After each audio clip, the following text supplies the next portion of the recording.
ہم للکار کر حکومت کے عہدیداروں سے کہیں گے، ارباب حکومت سے کہہ دو یہ عزم کیا ہے ہم سب نے، جو حق کے مقابل آئے گا ہم اس کو مٹا کر دم لیں گے۔ یہ دشمن جے کے نعروں سے کیا خاک ڈرائے گا ہم کو؟ ہم راہ وفا کے رہرو ہے، منزل ہے پہ جا کر دم لیں گے۔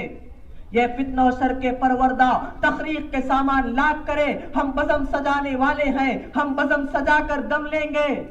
اس دیش کے ذرے ذرے کو ہم اپنے خون سے سینچیں گے۔ بلند آواز سے کہیں انشاءاللہ، تاریخ میں لکھی جائے گی انشاءاللہ۔ الحمدللہ الحمدللہ وکفا وسلام علی عبادہ الذین اصطفى، اما بعد فقد قال النبی صلی اللہ علیہ وسلم حب الوطن نصف الایمان، او کما قال علیہ الصلاۃ والتسلیم۔ میرے محترم بزرگوں، دوستوں، میرے ساتھیوں اور معزز اساتذہ اکرام، اللہ تعالیٰ کا لاکھ لاکھ شکر احسان ہے ہم سب پر کہ اللہ تعالیٰ نے ہم سب کو یوم جمہوریت کے موقع پر ایک جگہ جمع فرمایا ہے۔ یہ ملک ایسے ہی آزاد نہیں ہو گیا، اس ملک کے لیے اکابرین علماء دیوبند نے جد و جہد کی ہے، کوششیں کی ہے۔ آج میں ایک سنہرا موقع میں سمجھتا ہوں کہ اکابرین علماء دیوبند کی مختصر سے وقت میں آپ کے سامنے یاد دلا کر میں اپنی بات کو ختم کر دوں گا، میں اپنی جگہ لے لوں گا۔ آج یہ وہ سنہرا موقع ہے، آج ایسا دن ہم دیکھ رہے ہیں، خوشی کا دن بھی ہے اور غم کا وقت بھی ہے۔ خوشی اس لیے ہم اس ترنگے کو دیکھتے ہیں، ہم اس ترنگے کو دیکھ کر ہمارا دل خوش ہو جاتا ہے کہ اکابرین علماء دیوبند نے اور دوسروں نے، ہمارے بڑوں نے جد و جہد کی ہے، کوششیں کی ہیں۔ اس کے بعد آج ہم ایک ساتھ کھڑے ہیں اس ملک ہندوستان میں، ہم خوشی کے ساتھ زندگی گزار رہے ہیں، اور غم اس بات کا ہے، غم اس بات کا ہے کہ اکابرین علماء دیوبند کی وہ جد و جہد ہمیں یاد آتی ہے۔ وہ 3 لاکھ شہداء کا جب ہمارے سامنے منظر آتا ہے، تاریخ ہمیں بتاتی ہے، تو ہمارا غم تازہ ہو جاتا ہے، ان کی یاد آ جاتی ہے۔ ارے ذرا تاریخ کو دیکھو، تاریخ کو نہ پڑھنے والے اندھے ہم سے یہ کہتے ہیں کہ اکابرین علماء دیوبند نے اور مسلمانوں نے اس ملک کے لیے کیا کیا ہے۔ میں کیا بتاؤں، کون سی تاریخ بتاؤں، کون سا واقعہ بتاؤں؟ میں آپ کے سامنے اور ان لوگوں کو بھی یہ واقعہ بتانا چاہتا ہوں۔ شیخ الہند رحمت اللہ علیہ ہمیں یاد آتے ہیں، جب ان کی یاد آتی ہے ہمارا دل غم سے تازہ ہو جاتا ہے، ہمارا دل غم میں مرجھا جاتا ہے۔ ذرا دیکھو شیخ الہند رحمت اللہ علیہ کا جب انتقال ہو گیا، ان کی پیٹھ پر ایسے نشان ہیں کہ کسی نے ان کو انگارے میں ڈال دیا ہے، کسی نے لوہے کو سیک دیا ہے جلا کر کے۔ کوئی پوچھتا ہے گھر میں جا کر کہ شیخ الہند رحمت اللہ علیہ کا یہ حال آخر کس نے کیا؟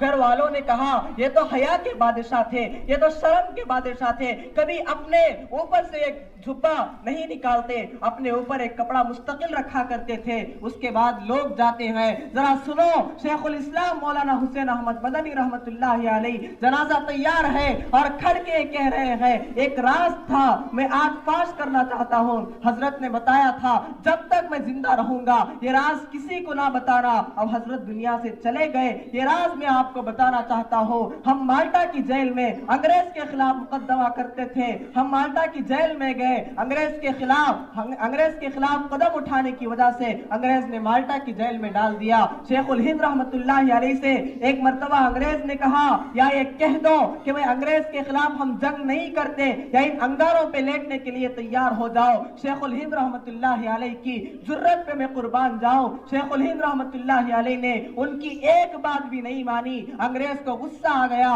شیخ الہند رحمت اللہ علیہ کو ان انگاروں پہ لٹا دیا گیا۔ میرا کہنا آسان ہے، آپ کا سننا آسان ہے، مگر کیا گزری ہوگی۔ انگاروں پہ لیٹنا کوئی معمولی سی بات نہیں ہے۔ ہم گرمیوں کے موسم پر نیالی پر نہیں بیٹھ سکتے، گدے پر نہیں بیٹھ سکتے، بھاپ کی وجہ سے پریشان ہو جاتے ہیں، مگر ذرا سوچو شیخ الہند رحمت اللہ علیہ کو جب انگاروں پہ لٹا دیا گیا تو ان کا کیا حال ہوگا۔ شیخ الہند رحمت اللہ اللہ علیہ کو لٹا دیا گیا، رات میں جیل خانے میں کمرے میں آئے، کراہنے کی آواز آ رہی ہے، نیند نہیں آ رہی ہے درد کی وجہ سے، حسین احمد مدنی رحمت اللہ علیہ اور کچھ حضرات آپ کی خدمت میں جاتے ہیں اور پوچھتے ہیں حضرت آپ نے اپنے آپ کو اتنی اذیت میں کیوں ڈالا، اتنی تکلیف میں کیوں ڈالا؟ ہمارے پاس کتاب الحی امام مالک رحمت اللہ علیہ کی کتاب موجود ہے، آپ کو یہ ہیلا سنا دیتے، آپ بچ جاتے، اتنی تکلیف میں نہیں پڑتے۔ اس کے بعد شیخ الہند رحمت اللہ علیہ کی زبان سے وہ الفاظ نکلے، ہم قیامت تک ان الفاظ کو یاد کریں گے۔ شیخ الہند رحمت اللہ علیہ نے فرمایا، اے حسین احمد، شاید تم جانتے رہی ہو کہ امام مالک رحمت اللہ علیہ نے کتاب الحی کتاب کو انہوں نے تصنیف کی تھی، مگر امام مالک رحمت اللہ علیہ کو مدینے کی گلیوں میں ان کے چہرے پر سیاہی لگا کر کے گدھے پر بٹھا کر مدینے کی گلیوں میں گھمایا گیا۔ کیا امام مالک رحمت اللہ علیہ نے کوئی ہیلا بتایا تھا؟ شاید تم جانتے رہی ہو کہ میں امام مالک رحمت اللہ علیہ کی روحانی اولاد ہوں۔ اس کے بعد فرماتے ہیں کہ شیخ الہند رحمت اللہ علیہ فرماتے ہیں کہ احمد ابن حنبل رحمت اللہ علیہ کو خلیفہ نے کوڑے نہیں برسائے؟ کیا احمد ابن حنبل رحمت اللہ علیہ نے کوئی ہیلا بتایا؟ حسین احمد مدنی رحمت اللہ علیہ سے شیخ الہند رحمت اللہ علیہ کہتے ہیں کہ میں ان کی روحانی اولاد ہوں۔ شاہ ولی اللہ محدث دہلوی رحمت اللہ علیہ کو ان کے ہاتھ قطر دیے گئے اور پوچھتے ہیں کیا ان کے پاس کوئی ہیلا نہیں تھا؟ کیا انہوں نے کوئی ہیلا بتایا تھا؟ بھائی شاہ ولی اللہ محدث دہلوی رحمت اللہ علیہ کی روحانی اولاد ہوں۔ یہ تھے اکابرین علماء دیوبند، انہوں نے اپنے خون کو قربان کر دیا، انہوں نے اپنے جان کو قربان کر دیا۔ آج پوچھنے والے پوچھ رہے ہیں کہ علماء نے کیا کیا، اکابرین نے کیا کیا؟ میرے عزیزوں، اکابرین اس ملک کو آزاد کر کے ہندوستان سے چلے گئے، ہمارے بڑے اس ہندوستان سے چلے گئے، مگر ایک ذمہ داری ہماری بنتی ہے۔ انہوں نے جس طرح جدوجہد سے، جس طرح کوششوں سے اس ملک کو آزاد کیا، اس ملک کو آزاد کرنے میں مسلمانوں کا کردار ہے، اس ملک کو آزاد کرنے میں علماء کا کردار ہے، اس ملک کو آزاد کرنے میں اکابرین علماء دیوبند کا کردار ہے۔ بالکل اسی طرح اس ملک کے دستور کو بنانے میں ہم فخر سے کہہ سکتے ہیں کہ اکابرین علماء دیوبند کا کردار ہے، اور انہوں نے ہمیں ذمہ داری دی ہے کہ ہم تو اس دنیا سے ہندوستان کے لیے جدوجہد کی، اب ہندوستان سے ہم جا رہے ہیں، آپ کے لیے ذمہ داری ہے۔ ہندوستان تو آزاد ہو گیا، مگر ہندوستان کے امن کے لیے ہم نے جو دستور بنایا ہے، ہم نے جو سمویدھان بنایا ہے، کانسٹیٹیوشن آف انڈیا جسے کہتے ہیں، ہم نے بنایا ہے۔ تمہاری یہ ذمہ داری ہوگی، ایک وقت آئے گا کہ اس کے بھی لٹیرے آئیں گے، ایک وقت آئے گا کہ اس میں بھی گڑبڑ کرنے والے لوگ آئیں گے، اس وقت تمہاری یہ ذمہ داری ہوگی کہ تم اس کو بچاؤ گے۔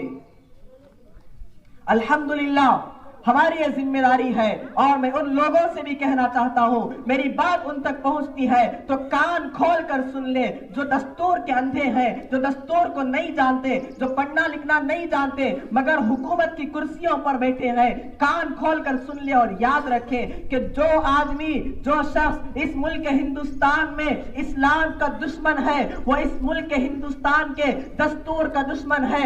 جو آدمی ہندوستان میں مسلمانوں کا دشمن ہے، وہ صرف مسلمانوں کا نہیں، کانسٹیٹیوشن آف انڈیا کا دشمن ہے، وہ سمویدھان کا دشمن ہے، وہ دستور کا دشمن ہے۔ جو آدمی ہندوستان سے مسلمانوں کو ختم کرنا چاہتا ہے، وہ ہندوستان سے مسلمانوں کو نہیں، ہندوستان سے ہندوستان کے دستور کو ختم کرنا چاہتا ہے۔ تو ہماری کیا ذمہ داری ہے؟ ہمیں ڈٹ کے رہنا ہے، جو بھی ہم سے سوال کرے ہم دستور پیش کریں گے۔ ہم کریں گے کیا؟ ہم للکار کر حکومت کے عہدیداروں سے کہیں گے، ارباب حکومت سے کہہ دو یہ عزم کیا ہے ہم سب نے، جو حق کے مقابل آئے گا ہم اس کو مٹا کر دم لیں گے۔ یہ دشمن جے کے نعروں سے کیا خاک ڈرائے گا ہم کو؟ ہم راہ وفا کے رہرو ہے، منزل ہے پہ جا کر دم لیں گے۔ یہ فتنہ و شر کے پروردہ تخریق کے سامان لاکھ کرے، ہم بزم سجانے والے ہیں، ہم بزم سجا کر دم لیں گے۔ اس دیش کے ذرے ذرے کو ہم اپنے خون سے سینچیں گے۔ بلند آواز سے کہیں انشاءاللہ، تاریخ میں لکھی جائے گی انشاءاللہ۔ فیض العلوم کی سرزمین سے یہ آواز گونجی ہے، ہم اس دیش کے ذرے ذرے کو اپنے خون سے سینچیں گے. اللہ کی قسم اس دھرتی کو گلزار بنا کر دم لیں گے. یہ سنگ گرا جو حائل ہے رستے سے ہٹا کر دم لیں گے. ہم پھول بھی ہیں تلوار بھی ہے باطل کو مٹا کر دم لیں گے. وما علینا الا البلاغ.